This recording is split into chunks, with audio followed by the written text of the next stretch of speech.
bulshada Soomaaliya iyo ku koobanta kaliya lama qaybood oo shalciyan Soomaali jilaa iyo Soomaali jareer balse tan iyo xuriyadii lagu xuroobi gumeystayaashiisa gumeysideen dalka iyo dadka Soomaaliya kuwaas oo shal ahaayeen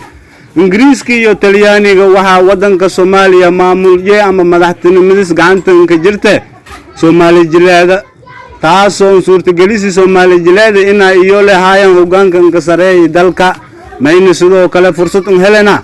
waxbarasho bilaash ah dhaqaale fara badan oo meelka kooylanka sayna iyo agab military oo ka difaacada koran saldanadiyo marka waxa isweydiiyay waxyaabaha sababay in beelaha Soomaali jareerta oo degan wadanka Soomaaliya sababtii iyo horumarin sameeyay waayeen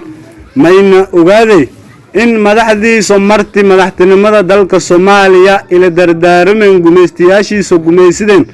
dadka iyo dalka Soomaaliya oo shal ahaayeen Ingiriiska iyo Talyaaniga gaar ahaan Talyaaniga mayna kala dardaarmeena in Soomaali jareerta la ka ilaaliyo afar qodobood oo shalciyan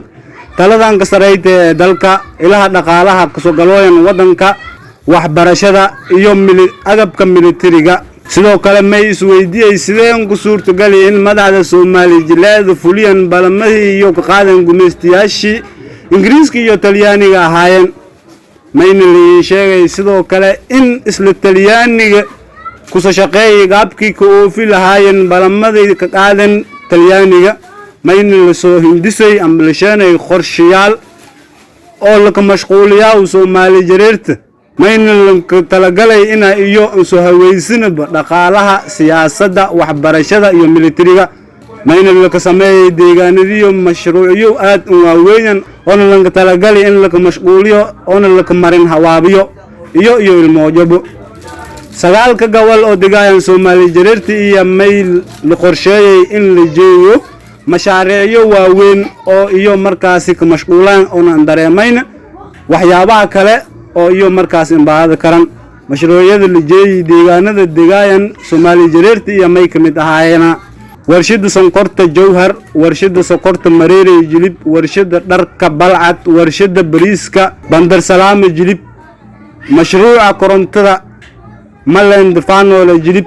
beeraha mooska Magambo Soomaali Fruit beeraha mooska Jinaale Soomaali Fruit warshada kartoomada inkas ee jamaama iyo mashruucyo kale oo aad u waaweyn oo la soo koobo korayna